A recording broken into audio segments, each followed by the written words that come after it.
Welcome back to my channel real life style. जैसा कि आप देख रहे हैं कि आज मैं कुछ अलग हट करके टॉपिक आपके लिए लेकर के आई हूँ। आज मैं प्रेमचंद की कहानी ईदगाह को लेकर के आपके सामने आई हूँ। इसकी मैं समीक्षा आपके सामने करूँगी और संक्षिप्त में उसके बताऊँगी इसके पात्र कौन से थे और ये ईदगाह कहानी के जो कथानक हैं कहाँ कहाँ से और कैसी कैसी स्थितियों परिस्थितियों से होकर के गुजरता है, कैसी कैसी परिस्थितियों में एक छोटा बच्चा किस तरीके से जूझता है अपनी परिस्थितियों से। और इस कहानी में मैं अभी बीच बीच में बताऊंगी, आपको समीक्षा करूंगी। जब देखिए, इस कहानी के प्रमुख पात्र हैं हामिद जो कि एक बहुत ही छोटा बच्चा है लेकिन कहानी का मुख्य पात्र है, जिसकी आयु 4-5 वर्ष है। 4-5 वर्ष के बच्चे की कोई ज़्यादा उम्र तो है नहीं, खेलने खिलौने की उम्र है उसकी। यह तर्कशील और तीव्र बुद्धि का बालक है। बच्चों को तो आदत होती है चटपटापन में हर चीज़ को बोलने की। तो 4-5 साल के बच्चे के एक मन की जो आप देखोगे, इसमें आप आगे चल कर के देखोगे कि किस तरीके की बातचीत उसकी रहती है, उसकी समझदारी के बारे में आप देखोगे। अमीना है जो कि एक वृद्ध स्त्री है और हामिद की दादी हैं, ठीक है, जिन्होंने अपना मतलब सारा समय गरीबी में ही बिता दिया है, ठीक है। और माता पिता उसके नहीं है, इसलिए उसकी जो पालन पोषण की जिम्मेदारी है वो इन्हीं अमीना जो उसकी दादी हैं उनके ऊपर है। फिर महमूद, नूरे, मोहसिन, ये जो हैं ये सारे के सारे हामिद के दोस्त हैं, ठीक है। ये सब जब वो मेला देखने जाएगा तभी इन सब का जिक्र आएगा, ठीक है। तो आइए कहानी पे चलते हैं। प्रेमचंद हिंदी के युग प्रवर्तक रचनाकार हैं, ये तो आप सभी जानते होंगे। साहित्य के क्षेत्र में इनका योगदान अतुलनीय है। चलिए ठीक है, आगे बढ़ते हैं। इधर आते हैं। ईदगाह कहानी का कथानक मुसलमानों के पवित्र पर्व ईद पर है। ये जो कथानक बढ़ रहा है आगे, ये ईद का जो मेन दिन होता है उस दिन की है। रमजान के रोज़ों के लंबे इंतज़ार के 30 रोज़ों के लंबे इंतज़ार के बाद किसका दिन आ गया? ईद का दिन आ गया। और ईद का दिन आ गया तो आप समझ लीजिए, कोई भी त्यौहार आता है तो हम लोग कितने हर्षोल्लास के साथ उसको मनाते हैं। जैसे हम लोग होली और अन्य अन्य त्योहारों के लिए खुश होते हैं, उसी तरीके से ईद के लिए भी जो है रमज़ान के बाद में ईद के लिए सभी लोग मतलब हर्षोल्लास के साथ मना रहे हैं। और मोहल्ले में सभी बच्चे हर्षोल्लास के साथ, वहाँ पर मेला लगता है थोड़ी दूरी पर मस्जिद के पास में, तो वहीं पे मेला देखने जाते हैं। परंतु जो अमीना उसकी दादी हैं वो परेशान है, लेकिन ठीक है, क्योंकि उन सबके पास तो बच्चों के वो परेशान इसलिए हैं क्योंकि उन बच्चों के पास तो मेला देखने जाने के लिए पैसे हैं। चलो तो फिर वो सोचता है और बच्चों की तरीके से वो भी, उसका भी बचपना है, उसका भी मन चलता है कि मैं भी दोस्तों के साथ मेला देखने जाऊं, लेकिन उसकी दादी परेशान रहती हैं कि उसके पास पैसा नहीं है और इस शुभ अवसर पर उसके घर में अन्न का एक दाना तक नहीं है। इतनी मतलब गरीबी कंडीशन है उसकी। फिर लेकिन क्या करते हैं, वो कैसे न कैसे चला जाता है और ईदगाह जाकर सभी बच्चे अपनी अपनी पसंद के खिलौने और मिठाइयाँ खरीद लेते हैं।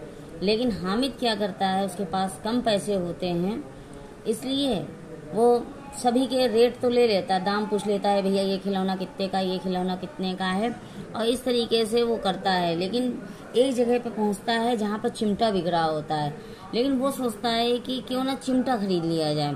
तो वो क्या करता है कि वो चिमटा खरीद लेता है और सब लोग सोचते हैं, सब लोग देख के उसको ये हंसते हैं कि देखो मेले में इसने पैसे बेकार कर दिए और ये चिमटा खरीद के चला आया।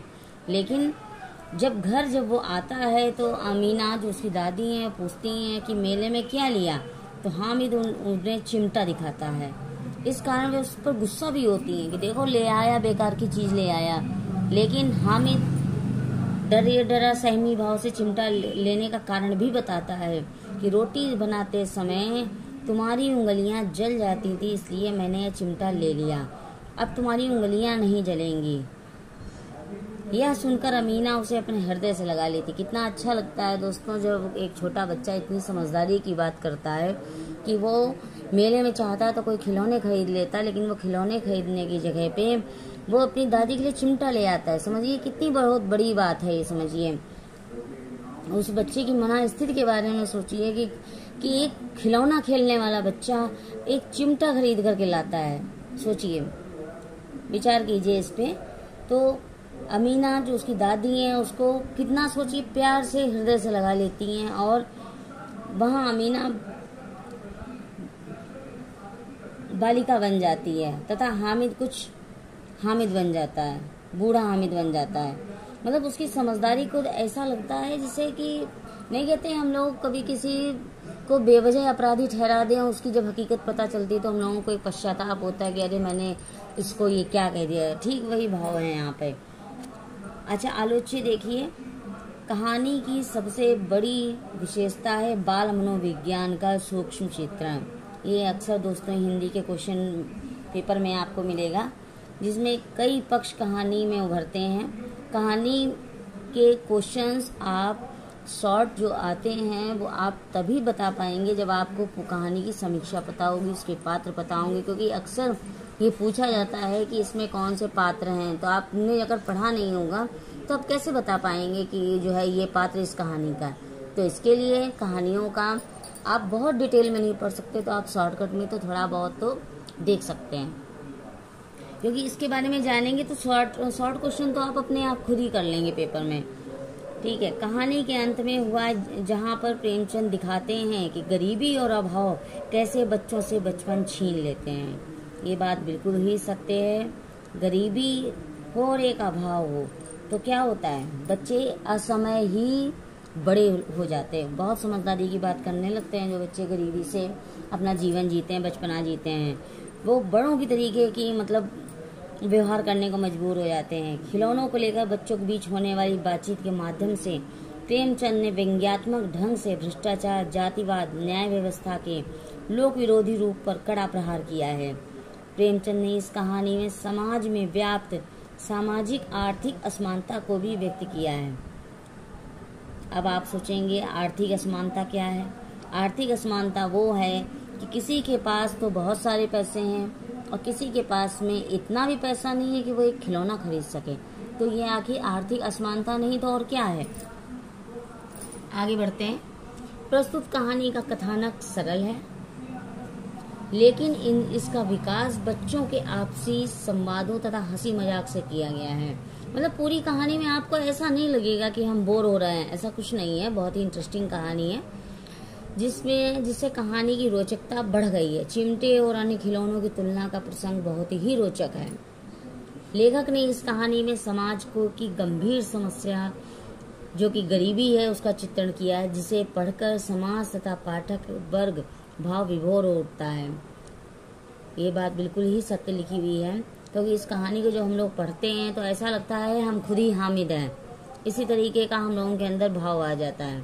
अतः कहानी जो है केला की दृष्टि से यह एक उत्कृष्ट कहानी है। यह जो है एक ही बहुत ही उत्कृष्ट कहानी है। ठीक है दोस्तों, आज के लिए बस इतना ही, और मैं फिर कुछ ना कुछ आपके लिए अच्छे क्वेश्चंस लेकर के आऊँगी, और भी कुछ अच्छी कहानी देखूंगी तो आपके लिए लेके आऊँगी। तब तक मेरे चैनल को शेयर कीजिए, ज़्यादा से ज़्यादा कमेंट कीजिए और सब्सक्राइब कीजिए। ओके।